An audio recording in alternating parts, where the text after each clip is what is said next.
Hello everyone, welcome back to my new vlog. ಇವತ್ತು Feb 14th Valentine's day.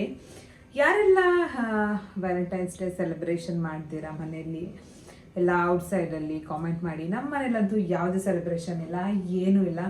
ಇವತ್ತು ಬೆಳಗ್ಗೆ ಎದ್ದಾಯಿತು, ಸ್ನಾನ ಮಾಡಿ ಟಿಫನ್ ಎಲ್ಲ ಆಯಿತು, ಮತ್ತು ಪೂಜೆನೂ ಕೂಡ ಆಯಿತು. ಪೂಜೆ ಎಲ್ಲ ಆಗಿ ಇವಾಗ ಮತ್ತೆ ಮಧ್ಯಾಹ್ನ ನಾನು ವ್ಲಾಗ್ನ ಸ್ಟಾರ್ಟ್ ಮಾಡ್ಕೊಂಡಿದ್ದೀನಿ. ಇವಾಗ ಮತ್ತೆ ಲಂಚ್ ಪ್ರಿಪೇರ್ ಮಾಡಬೇಕು. ಸಿಂಪಲಾಗಿ ವೆಜಿಟೇಬಲ್ ಸಾಂಬಾರು ಮಾಡಿ, ಸ್ವಲ್ಪ ಜಾಸ್ತಿ ವೆಜಿಟೇಬಲ್ಸ್ ಹಾಕಿ ಸಾಂಬಾರನ್ನ ಮಾಡಿ ರೈಸ್ ಮಾಡ್ತೀನಿ. ತುಂಬಾ ದಿವಸ ಆಗಿತ್ತು ವೆಜಿಟೇಬಲ್ ಸಾಂಬಾರು ಮಾಡಿಲ್ಲ. ಮತ್ತು ಸ್ವಲ್ಪ ಬ್ರೋಕೊಲಿ ಫ್ರೈ ಮಾಡೋಣ ಅಂದ್ಕೊಂಡಿದ್ದೀನಿ. ಮತ್ತು ಒಂದು ಸ್ವಲ್ಪ ಸಣ್ಣ ಪುಟ್ಟ ಕೆಲಸಗಳಿದೆ. ಇವತ್ತು ಬೆಳಿಗ್ಗೆ ಸ್ವಲ್ಪ ಆಚೆನೂ ಕೂಡ ಹೋಗಿದ್ದು ಬಂದೆ. ನಂದು ಇನ್ನೂ ರೇಷನ್ ಕಾರ್ಡ್ ಎಲ್ಲ ಮಾಡಿಸೇ ಇಲ್ಲ. ಸೀರಿಯಸ್, ನನ್ನ ಮದುವೆ ಆಗಿ ನೀನು 4 years ಕಂಪ್ಲೀಟ್ ಆಗಿ 5th years ಇವಾಗ ರೇಷನ್ ಕಾರ್ಡೇ ಮಾಡಿಸಿಲ್ಲ ನಿಜವಾಗ್ಲೂ. ಅದು ಒಂದು ಮಾತ್ರ ಬ್ಯಾಲೆನ್ಸ್ ಇದೆ, ಮಾಡಿಸ್ಬೇಕು ಅನ್ಬೇಕಾದ್ರೆ ಇವಾಗ ಒಂದೊಂದೇ ಪ್ರೊಸೀಜರ್ ಆದಮೇಲೆ ಒಂದೊಂದು ಮಾಡಿಸ್ಬೇಕಲ್ವ. So last voter I D ಆದ ನಂತರ ನಾನು ರೇಷನ್ ಕಾರ್ಡ್ನ ಮಾಡಿಸ್ಬೇಕಾಗಿತ್ತು. ಅಷ್ಟರಲ್ಲಿ ಈ ಒಂದು ಭಾಗ್ಯ ಲಕ್ಷ್ಮಿ ಅಂತ ಏನೋ ಬಂದು ಅದು ಕ್ಲೋಸ್ ಆಗೋಯ್ತು. ರೇಷನ್ ಕಾರ್ಡ್ ಮಾಡೋದು ಕ್ಲೋಸ್ ಮಾಡಿಬಿಟ್ರು. ನಾನಂತೂ ಭಾಗ್ಯಲಕ್ಷ್ಮಿ ಅದಿಲ್ಲ, BPL ಕಾರ್ಡ್ ಇದೆ ನಮ್ಮ ಮನೇಲೂ, ಬಟ್ ನಾನು ಇಲ್ಲವೇ ಇಲ್ಲ. ನಮ್ಮ ಮನೇಲಂತೂ ಯಾವುದೇ ಫೆಸಿಲಿಟೀಸ್ಗಳನ್ನ ನಾವು ತಗೊಂಡೇ ಇಲ್ಲ. ಸೊ ಇವಾಗತ್ತು ಅದಕ್ಕೆ ಓಪನ್ ಆಗಿದೆ, ಇವಾಗ ಬೆಂಗಳೂರು 1 ಓಪನ್ ಆಗಿದೆ ಅಂದ್ಬಿಟ್ಟು ಹೋಗಿದ್ವಿ. ಬಟ್ ಅದು ಬೆಂಗಳೂರಲ್ಲಿ 5 kilometers ಸರೌಂಡಿಂಗ್ ಒಳಗಡೆ ಇರೋರಿಗೆ ಮಾತ್ರ ಬೆಂಗಳೂರು 1 ಇರುತ್ತೆ. ಔಟ್ಸೈಡ್ ಅಡ್ರೆಸ್ ಇರೋರಿಗೆ ಅಲ್ಲೇ ಹೋಗ್ಬಿಟ್ಟು ಮಾಡಿಸ್ಕೊಬೇಕು ಅಂತ ಇದೆ. ಇನ್ನು ಯಾರೆಲ್ಲ ರೇಷನ್ ಕಾರ್ಡ್ಗೆ ಅಪ್ಲೈ ಮಾಡಿಲ್ಲ, ಏನಾದರೂ ತಿದ್ದುಪಡಿ ಈ ಥರದ್ದು ಏನಾದರೂ ಚೇಂಜಸ್ ಏನಾದರೂ ಮಾಡಿಸೋದಿದ್ರೆ ಇವಾಗ ಓಪನ್ ಆಗಿದೆ, ಹೋಗ್ಬಿಟ್ಟು ಮಾಡಿಸ್ಕೊಳ್ಳಿ. ನಾನು ಕೂಡ ಮಾಡಿಸ್ಕೊಬೇಕು. ನೋಡ, ಇನ್ನೊಂದು ಆಪ್ಷನ್ ಇದೆ, ಊರಲ್ಲಿ ಕೂಡ ಮಾಡಿಸ್ಕೊಬೋದಂತೆ. OTP ಇಲ್ಲಾಂದರೆ ತಂಬ್ ಲೈನ್ ಕೊಟ್ಟರೆ ರೇಷನ್ ಕಾರ್ಡ್ ಆಗುತ್ತೆ ಅಂತ ಇದ್ದಾರೆ. ನಾವು ಅಲ್ಲೇನು ಹೋಗೋ ಅವಶ್ಯಕತೆ ಇರೋದಿಲ್ಲ, ಬಟ್ ಈ ಟೈಮಲ್ಲಿ ನಾನು ಹೋಗೋದಕ್ಕೂ ಆಗೋದಿಲ್ಲ. ಅದಕ್ಕೋಸ್ಕರ ಅದೊಂದು ಆಪ್ಷನ್ ಇದೆ ಅಂತಿದ್ದಾರೆ. ಸಪೋಸ್ ನೀವೇನಾದರೂ ಆ ಥರ ಇದ್ರೆ ನೀವು ಕೂಡ ಮಾಡಿಸ್ಕೊಳ್ಳಿ. ನಾನು ಕೂಡ ಊರಲ್ಲಿ ವಿಚಾರಿಸೋದನ್ನ ಮಾಡಿಸ್ಕೊಬೇಕು ಫಸ್ಟು. ನಿಜ ನನಗೇನೋ ಒಂಥರ ಅಂತದೆ. ಇವಾಗ ರೇಷನ್ ಕಾರ್ಡ್ ಅವಶ್ಯಕತೆ ಏನೂ ಇಲ್ಲ ನನಗೆ. ರೇಷನ್ ಕೂಡ ನಮ್ಮನೇಲಿ ಒಂದ್ಸಲ ತಗೋತಾರೆ, ಒಂದ್ಸಲ ತಗೊಳ್ಳೋದೇ ಇಲ್ಲ.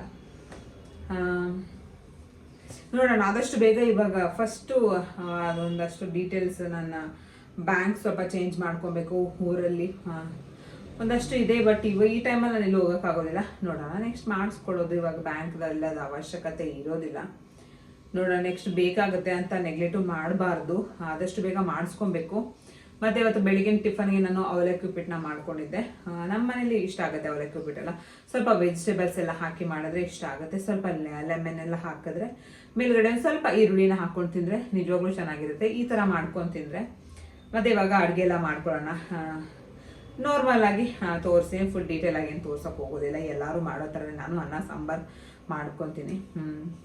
ಮತ್ತು ಬರಬೇಕಾದ್ರೆ ಹಂಗೆ ಸ್ವಲ್ಪ ಫ್ರೂಟ್ಸ್ ಎಲ್ಲ ತೊಗೊಂಡು ಬಂದು ಇನ್ನೇನು ಸುಮ್ಮನೆ ಮನೇಲೇ ಇದ್ದೀನಿ.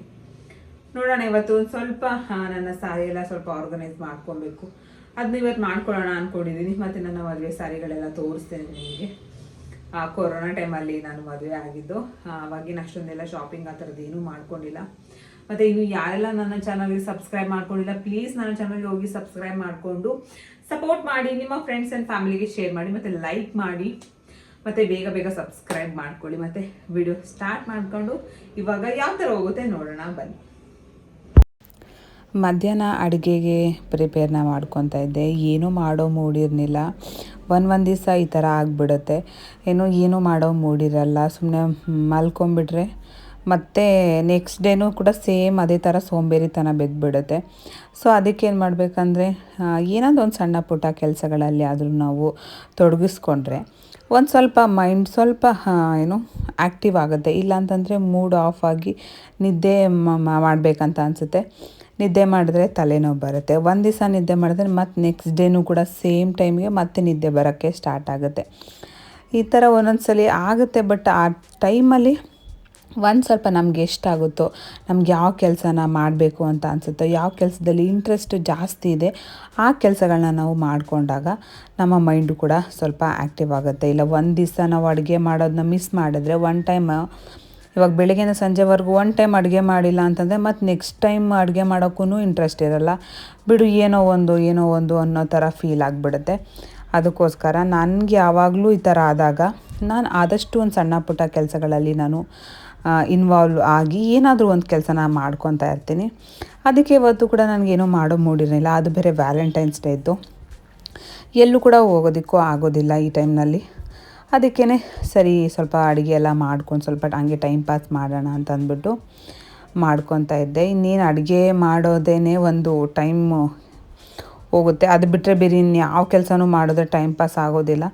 ಇದು ಅಚ್ಚುಕಟ್ಟಾಗಿ ಊಟನೂ ಮಾಡ್ದಂಗೆ ಆಗುತ್ತೆ, ಟೈಮು ಕೂಡ ಪಾಸ್ ಆಗುತ್ತೆ ಅಂತ ಅಂದ್ಬಿಟ್ಟು ಅಡುಗೆನ ಪ್ರಿಪೇರ್ ಮಾಡ್ಕೊತಾ ಇದ್ದೆ. ಮಧ್ಯಾಹ್ನಕ್ಕೆ ಅನ್ನ ಮತ್ತು ಸಾಂಬಾರು ಮತ್ತು ಸ್ವಲ್ಪ ಬ್ರೋಕಲಿ ತೊಗೊಂಡು ಬಂದಿದ್ದೆ. ಅದರ ಬ್ರೋಕಲಿ ಫ್ರೈನ ಮಾಡ್ಕೊಂಡು ತಿನ್ನೋಣ ಅಂದ್ಬಿಟ್ಟು. ಬ್ರೋಕಲಿ ಅಂತೂ ತುಂಬಾ ಒಳ್ಳೆಯದು ಹೆಲ್ತಿಗೆ, ಎಲ್ಲರಿಗೂ ಕೂಡ ಒಳ್ಳೆಯದು. ಪ್ರೆಗ್ನೆಂಟ್ ಇರೋರಿಗಂತೂ ತುಂಬಾ ಒಳ್ಳೆಯದು. ಏನೂ ಹಾಕೋದು ಬೇಕಾಗಿಲ್ಲ, ಜಸ್ಟ್ ಒಂದು ಸ್ವಲ್ಪ ಸಾಲ್ಟ್ ಹಾಕಿ ಸ್ವಲ್ಪ ಒಂದೇ ಒಂದು ಟೇಬಲ್ ಸ್ಪೂನ್ ಎಣ್ಣೆ ಹಾಕಿ ಅದನ್ನು ಫ್ರೈ ಮಾಡಿಕೊಂಡು ತಿಂದರೆ ಸಾಕು, ಸಖತ್ತಾಗಿರುತ್ತೆ. ಮತ್ತು ಸಾಂಬಾರನ್ನು ಕೂಡ ಮಾಡಿಕೊಂಡೆ, ತರಕಾರಿ ಎಲ್ಲ ಹಾಕಿ, ಜಾಸ್ತಿ ತರಕಾರಿ ಎಲ್ಲ ಹಾಕಿ ಮಾಡ್ಕೊಳ್ಳೋದು ನನಗೆ ತುಂಬಾ ಇಷ್ಟ ಆಗುತ್ತೆ. ತರಕಾರಿ ಸಾಂಬಾರು. ಮತ್ತು ನಮ್ಮ ಮನೇಲಿ ಮಾಡಿದ ಸಾಂಬಾರು ಪುಡಿನ ಯೂಸ್ ಮಾಡಿದೆ. ಏನೂ ಹಾಕಿಲ್ಲ, ಒಂಚೂರು ಅರಿಶಿನ ಪುಡಿ ಹಾಕಿದ್ದೆ ಬೇಯಬೇಕಾದ್ರೆ. ಅದಾದಮೇಲೆ ಜಸ್ಟ್ ಖಾರದ ಪುಡಿ, ಉಪ್ಪು ಹಾಕಿದೆ ಅಷ್ಟೇ. ಟೇಸ್ಟ್ ಮಾತ್ರ ನೆಕ್ಸ್ಟ್ ಲೆವೆಲ್ಲಾಗಿ ಬಂದಿತ್ತು.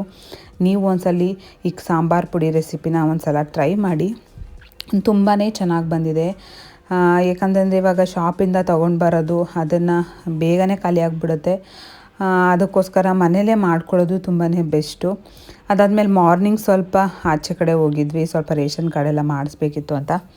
ಒಂದೆರಡು ಕೆಲಸ ಹೋಗಿದ್ವಿ, ಅದು ಯಾವುದೂ ಆಗಿಲ್ಲ. ಮತ್ತು ಮನೆಗೆ ಬಂದ್ವಿ. ಮತ್ತು ಇದು ನೆಕ್ಸ್ಟ್ ಹಿಂದಿನ ದಿವಸ ನೈಟು ಖಾರದ ಪುಡಿ ಎಲ್ಲ ಮಾಡಿಸ್ಕೊಂಬಂದಿದ್ರಲ್ವ, ಅದನ್ನು ಸ್ವಲ್ಪ ಒಣಗಾಕೋಕ್ಕೆ ಅಂದ್ಬಿಟ್ಟು ಅದು ಬಿಸಿ ಹೋದ್ಮೇಲೆ ಯಾವುದಾದ್ರೂ ಒಂದು ಬಾಕ್ಸ್ಗೆ ಹಾಕಿ ಇಟ್ಕೊಬೋದು. ಅದಕ್ಕೋಸ್ಕರ ಅದೇನು ಬಿಸಿ ಇತ್ತಲ್ವ ಅದನ್ನೆಲ್ಲ ಆರೋಗಲಿ ಅಂತಂದ್ಬಿಟ್ಟು, ಕೂಲಾಗಲಿ ಅಂದ್ಬಿಟ್ಟು ಎಲ್ಲನೂ ಹಾಕಿದ್ದೆ. ಕಲರ್ ನೋಡ್ಬೋದು ಎಷ್ಟು ಚೆನ್ನಾಗಿ ಬಂದಿದೆ ಅಂತ. ಕಲರು ಕೂಡ ಮತ್ತು ಟೇಸ್ಟ್ ಕೂಡ ಅಷ್ಟೇ ಚೆನ್ನಾಗಿ ಬಂದಿತ್ತು. ನಮಗೆ ಸಾಕಾಗುತ್ತೆ. ನಾನು 1 kg ಇದು ಮಾಡಿಸಿರೋದ್ರಿಂದ ಆರಾಮ್ಸೆ ಆಗಿ ನಮಗೆ ಇದೊಂದು 8-9 ಮಂತ್ಸ್ ಅಂತೂ ಬಂದೇ ಬರುತ್ತೆ. ಸುಮ್ಮನೆ ಅಂಗಡಿ ಶಾಪಲ್ಲಿ ತರೋದಕ್ಕಿಂತ ಇದು ಬೆಸ್ಟು ಮತ್ತು ತುಂಬ ಚೆನ್ನಾಗಿ ಇರುತ್ತೆ. ಮತ್ತು ಅದರ ಹಿಂದಿನ ದಿವಸ ಒಂದು ಬ್ಲಡ್ ಚೆಕಪ್ ಇತ್ತು ನನಗೆ.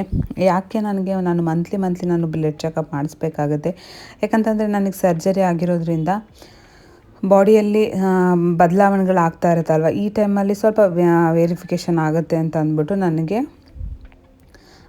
ಮಂತ್ಲಿ ಚೆಕಪ್ ಮಾಡ್ತಾ ಇರ್ತಾರೆ. ಬಿಫೋರ್ ಫುಡ್ಡು, ಆಫ್ಟರ್ ಫುಡ್ ಮಾಡ್ತಾ ಇರ್ತಾರೆ.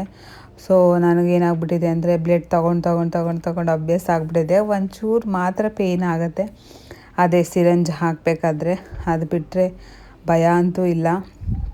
ಅದಾದಮೇಲೆ ಮತ್ತೆ ಬಂದು ಮನೇಲಿ ಅವತ್ತು ಏನು ವ್ಲಾಗೆಲ್ಲ ಏನೂ ಮಾಡ್ಕೊಳಕ್ಕಾಗಿಲ್ಲ. ಮತ್ತು ವ್ಯಾಲೆಂಟೈನ್ಸ್ ಡೇ ದಿವಸ ನೈಟು ಪಾವ್ ಭಾಜಿನ ತೊಗೊಂಡು ಬಂದಿಟ್ಟಿದ್ವಿ. ಸರಿ ನೀನು ಅದನ್ನಾದರೂ ಮಾಡೋಣ, ಸುಮ್ಮನೆ ಟೈಮ್ ಪಾಸ್ ಆಗುತ್ತೆ ಅಂತ ಅಂದ್ಬಿಟ್ಟು ಅದನ್ನು ಮಾಡ್ತಾಯಿದ್ದೆ. ಫಸ್ಟು ತರಕಾರಿಗಳನ್ನೆಲ್ಲ ಬೇಯಿಸ್ಕೊಂಡೆ. ಇಲ್ಲಿ ನಾನು ಕ್ಯಾರೆಟು ಮತ್ತು ಕ್ಯಾಪ್ಸಿಕಮ್ ಮತ್ತು ಒಂದು ಚಿಕ್ಕದು 2 ಬೀಟ್ರೂಟ್ ಮತ್ತು ಆಲೂಗೆಡ್ಡೆನ ತೊಗೊಂಡು ಇದಿಷ್ಟನ್ನು ಚೆನ್ನಾಗಿ ಬೇಯಿಸ್ಕೊಂಡು ಅದನ್ನು ಸ್ಮ್ಯಾಶ್ ಮಾಡಿ ಇಟ್ಕೊಂಡಿದ್ದೀನಿ. ಇಲ್ಲಿ ಒಗ್ಗರಣೆಗೆ 1-2 ಟೇಬಲ್ ಸ್ಪೂನ್ ಆಗುವಷ್ಟು ತುಪ್ಪ ಹಾಕಿ ಅದಕ್ಕೆ ಈರುಳ್ಳಿ ಹಾಕಿ, ಈರುಳ್ಳಿ ಚೆನ್ನಾಗಿ ಫ್ರೈ ಆದಮೇಲೆ ಮತ್ತು ಟೊಮೆಟೊ ಹಾಕಿ, ಟೊಮೆಟೊನೂ ಕೂಡ ಫ್ರೈ ಆದಮೇಲೆ ಬೆಳ್ಳುಳ್ಳಿ ಶುಂಠಿ ಪೇಸ್ಟು ಮತ್ತು ಸ್ವಲ್ಪ ಚಿಕ್ಕದಾಗಿ ಕ್ಯಾಪ್ಸಿಕಮ್ ಹಾಕ್ಕೊಂಡಿದ್ದೀನಿ. ಅದಾದಮೇಲೆ ಮತ್ತು ಏನು ತರಕಾರಿ ಎಲ್ಲ ಬೇಯಿಸ್ಕೊಂಡು ಸ್ಮ್ಯಾಶ್ ಮಾಡಿ ಇಟ್ಕೊಂಡಿದ್ನಲ್ವ ಅದನ್ನು ಕೂಡ ಆ್ಯಡ್ ಮಾಡಿಕೊಂಡು ಚೆನ್ನಾಗಿ ಅದನ್ನ ಬೇಯಿಸ್ಕೊತಾ ಇದ್ದೀನಿ. ಇಲ್ಲಿ 1 ಟೇಬಲ್ ಸ್ಪೂನ್ ಆಗುವಷ್ಟು ಪಾವ್ ಭಾಜಿ ಮಸಾಲ, ಸ್ವಲ್ಪ ಖಾರದ ಪುಡಿ, ಸ್ವಲ್ಪ ಧನಿಯಾ ಪುಡಿ, ಸ್ವಲ್ಪ ಗರಂ ಮಸಾಲ ಇದಿಷ್ಟು ಹಾಕಿ ರುಚಿಗೆ ಬೇಕಂತಂದರೆ ನೀವು ಹಾಕೊಬೋದು, ಇಲ್ಲ ಅಂತಂದರೆ ಇಲ್ಲ.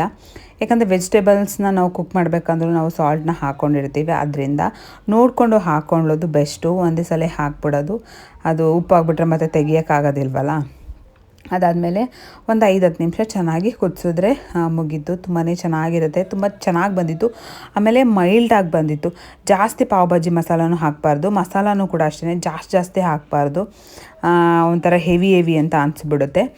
ನಿಜವಾಗ್ಲೂ ಸಖತ್ತಾಗಿ ಬಂದಿದ್ದು, ನನಗಂತೂ ಸೂಪರ್ ಅಷ್ಟು ಆಯಿತು. ನೀವು ಕೂಡ ಒಂದ್ಸಲ ಟ್ರೈ ಮಾಡಿ, ಆರಾಮ್ಸೆ ಮನೆಯಲ್ಲೇ ಮಾಡ್ಕೊಬೋದು. ಯಾಕಂದರೆ ಎಲ್ಲ ವೆಜಿಟೇಬಲ್ಸ್ನ ಹಾಕೋದ್ರಿಂದ 1-2 ಟೇಬಲ್ ಸ್ಪೂನ್ ಆಗೋಷ್ಟು ತುಪ್ಪನ ಹಾಕ್ತೀವಿ ಅಷ್ಟೇ. ಅದು ಬಿಟ್ಟು ಬೇರೆ ಇನ್ನೇನು ಎಕ್ಸ್ಟ್ರಾ ನಾವು ಆ್ಯಡ್ ಮಾಡೋದಿಲ್ಲ. ಇದು ಅಂದರೆ ಬನ್ನ ನೀವು ಇದು ಗೋಧಿದು ಬರುತ್ತೆ ಅಥವಾ ನಾರ್ಮಲಾಗಿ ಮೈದಾದೂ ಬರುತ್ತೆ. ನಿಮಗೆ ಸ್ವಲ್ಪ ಹೆಲ್ದಿ ವರ್ಸನ್ ಬೇಕು ಅಂತಂದರೆ ಗೋಧಿದನ್ನ ಅಥವಾ ವೀಟ್ ಬ್ರೆಡ್ನ ತೊಗೊಂಡ್ರೆ ಚೆನ್ನಾಗಿರುತ್ತೆ. ಇದಕ್ಕೆ ಸ್ವಲ್ಪ ಮಸಾಲಾನು ಕೂಡ ಆ್ಯಡ್ ಮಾಡಿಕೊಂಡು ಪಾವನ ಬೇಯಿಸ್ಕೊಬೋದು. ಇಲ್ಲಾಂದರೆ ಸ್ವಲ್ಪ ತುಪ್ಪ ಮತ್ತು ಕೊತ್ತಂಬರಿ ಹಾಕ್ಬಿಟ್ಟು ಹಿಂಗು ಕೂಡ ಮಾಡ್ಕೊಬೋದು. ನಿಜವಾಗ್ಲೂ ಟೇಸ್ಟ್ ಮಾತ್ರ ಎಕ್ಸಲೆಂಟಾಗಿ ಬಂದಿತ್ತು. ಈ ರೆಸಿಪಿನ ನೀವು ಟ್ರೈ ಮಾಡಿ. ನಾನು ಮಿನಿ ವ್ಲಾಗಲ್ಲೂ ಕೂಡ ಕೊಟ್ಟಿರ್ತೀನಿ ಇದನ್ನು. ತುಂಬಾ ಚೆನ್ನಾಗಿ ಬಂದಿತ್ತು. ನಾನು ಮಿನಿ ವ್ಲಾಗ್ಗೆ ಅಂತಲೇ ವಿಡಿಯೋ ಮಾಡ್ಕೊಂಡಿದ್ದೆ. ಬಟ್ ಅದು ಟೇಸ್ಟ್ ನೋಡಿ ಸರಿ ಇದರಲ್ಲೂ ಕೂಡ ಅಪ್ಲೋಡ್ ಮಾಡೋಣ ಅಂತಂದ್ಬಿಟ್ಟು ಮಾಡ್ತಾಯಿದ್ದೀನಿ. ಸ್ವಲ್ಪ ನಿಂಬೆಹಣ್ಣು, ಸ್ವಲ್ಪ ಆನಿಯನ್ನ ಹಾಕ್ಕೊಂಡು ತಿಂತಾಯಿದ್ರೆ ನಿಜವಾಗ್ಲೂ ನಾನು ಲಾಸ್ಟ್ ಟೈಮ್ ತರಿಸ್ಕೊಂಡಿದ್ದೆ. ಅದಂತೂ ಒಂದು ಸ್ವಲ್ಪನೂ ಚೆನ್ನಾಗಿರಲಿಲ್ಲ. ಬಾಜಿ ಅಂತೂ ಒಂಥರ ವಿಚಿತ್ರವಾಗಿತ್ತು, ಖಾರವಾಗಿತ್ತು. ಏನೋ ಒಂಥರ ಟೇಸ್ಟ್ ಏನೋ ಒಂಥರ ಡಿಫ್ರೆಂಟಾಗಿ ಅನ್ನಿಸ್ತಾಯಿತ್ತು. ಅದಕ್ಕೆ ನನಗೆ ಇಷ್ಟನೇ ಆಗಿರಲಿಲ್ಲ. ಅದಕ್ಕೇ ಮನೆಯಲ್ಲೇ ಮಾಡ್ಕೊಳ್ಳೋಣ ಅಂತಂದ್ಬಿಟ್ಟು ಮನೆಯಲ್ಲೇ ಮಾಡಿಕೊಂಡೆ. ನಿಜವಾಗ್ಲೂ ನನಗಂತೂ ಸಖತ್ ಇಷ್ಟ ಆಯಿತು. ನೆಕ್ಸ್ಟ್ ಟೈಮ್ ಯಾವಾಗಾದರೂ ಇನ್ನೊಂದು ಸಲ ಮಾಡಿಕೊಂಡು ತಿನ್ನಬೇಕು. ಫಸ್ಟ್ ಟೈಮೇ ಅಂದರೆ ನಾನು ಫಸ್ಟ್ ಟೈಮ್ ಮಾಡಿದ್ದು, ಅಂದರೆ ಲಾಸ್ಟ್ ಟೈಮ್ ಯಾವಾಗಲೂ ಒಂದು ಸಲ ಮಾಡ್ಕೊಂಡಿದ್ದೆ ಅಷ್ಟೇ. ಬಟ್ ಇವಾಗ ಫಸ್ಟ್ ಟೈಮು. ಬಟ್ ತುಂಬ ಅಂದರೆ ತುಂಬಾ ಚೆನ್ನಾಗಿದೆ. ಇದಕ್ಕೆ ಬಟರ್ನ ಯೂಸ್ ಮಾಡಿದ್ರೆ ಇನ್ನೂ ಸ್ವಲ್ಪ ಟೇಸ್ಟ್ ಜಾಸ್ತಿ ಬರುತ್ತೆ. ಬಟರ್ ಖಾಲಿಯಾಗಿತ್ತು ಅಂದ್ಬಿಟ್ಟು ನಾನು ತುಪ್ಪನೇ ಹಾಕ್ಕೊಂಡಿದ್ದೆ. ತುಪ್ಪನೂ ಕೂಡ ಒಳ್ಳೆಯದಲ್ವಾ, ಎಣ್ಣೆಗಿಂತ ತುಪ್ಪನ ಹಾಕ್ಕೊಂಡ್ರೆ ಸ್ವಲ್ಪ ಚೆನ್ನಾಗಿರುತ್ತೆ, ಟೇಸ್ಟು ಕೂಡ ಚೆನ್ನಾಗಿರುತ್ತೆ. ನನಗಂತೂ ಸಖತ್ ಇಷ್ಟ ಆಯಿತು. ಮತ್ತು ಮಿಂತ್ರಾದಲ್ಲಿ ಒಂದೆರಡು ಟವಲ್ನ ಆರ್ಡ್ರ್ ಮಾಡ್ಕೊಂಡಿದ್ದೆ. ಯಾವ ಥರ ಬರುತ್ತೆ ಅಂತ ಅಂದ್ಬಿಟ್ಟು ಸಾಫ್ಟಾಗಿರೋದು ಟವಲು, ಅದನ್ನು ಕೂಡ ಅನ್ಬಾಕ್ಸ್ ಮಾಡ್ತಾಯಿದ್ದೀನಿ. ತುಂಬಾ ಚೆನ್ನಾಗಿತ್ತು. ತುಂಬ ಅಂದರೆ ತುಂಬ ಸಾಫ್ಟಾಗಿದೆ. ಇದರದ ಲಿಂಕ್ ಏನಾದರೂ ಬೇಕಂದರೆ ಕಾಮೆಂಟ್ ಮಾಡಿ. ಇದು ಎಷ್ಟು ನನಗೆ ಕಡಿಮೆ ಪ್ರೈಸಲ್ಲೇನೋ ಸಿಕ್ತು. ಇದು 300 ಸಮಥಿಂಗಲ್ಲೇನೋ ಸಿಕ್ತು. ನಿಜವಾಗ್ಲೂ ಕ್ವಾಲಿಟಿ ನೀವು ನೋಡ್ಬೋದು, ಅದರ ಬಟ್ಟೆ ನೋಡ್ಬೋದು ಎಷ್ಟು ಚೆನ್ನಾಗಿದೆ ಗೊತ್ತಾ. ಎಷ್ಟು ಸಾಫ್ಟಾಗಿದೆ ಅಂತಂದರೆ ಅಷ್ಟು ಸಾಫ್ಟಾಗಿದೆ. ಬೇಕಂತಂದರೆ ನನಗೆ ಕಾಮೆಂಟಲ್ಲಿ ಹೇಳಿ, ನಾನು ನಿಮಗೆ ಲಿಂಕ್ನ ನಾನು ಶೇರ್ ಮಾಡ್ಕೊತೀನಿ. ಮತ್ತು ಈ ಒಂದು ಪುಟ್ಟ ವ್ಲಾಗ್ ನಿಮಗೆ ಇಷ್ಟ ಆಗಿದ್ದರೆ ಪ್ಲೀಸ್ ಲೈಕ್, ಶೇರ್ ಮಾಡಿ, ಕಮೆಂಟ್ ಮಾಡಿ, ಸಬ್ಸ್ಕ್ರೈಬ್ ಮಾಡಿಕೊಂಡು ಸಪೋರ್ಟ್ ಮಾಡಿ. ನಿಮ್ಮ ಫ್ರೆಂಡ್ಸ್ ಮತ್ತು ಫ್ಯಾಮಿಲಿಗೆ ಶೇರ್ ಮಾಡಿ. ಪ್ಲೀಸ್ ಬೇಗ ಸಬ್ಸ್ಕ್ರೈಬ್ ಮಾಡಿಕೊಂಡು ಸಪೋರ್ಟ್ ಮಾಡಿ ಗೈಸ್. ಮತ್ತು ವೀಡಿಯೋಸ್ ಎಲ್ಲ ಯಾವ ಥರ ಬರ್ತಾಯಿದೆ, ಬೇರೆ ಯಾವುದಾದ್ರೂ ವೀಡಿಯೋಸ್ಗಳಾದರೂ ಬೇಕಾ ಏನು ಎತ್ತ ಅನ್ನೋದನ್ನು ಕೂಡ ಕಾಮೆಂಟ್ ಮಾಡಿ ಹೇಳಿ. ಆವಾಗ ನನಗೆ ಗೊತ್ತಾಗುತ್ತೆ ಏನಾಗ್ತಾಯಿದೆ ಎತ್ತ ಅನ್ನೋದು. ಮತ್ತು ವಿಡಿಯೋ ನೋಡೋದಕ್ಕೆ ತುಂಬಾ ಥ್ಯಾಂಕ್ಸ್. Love you all.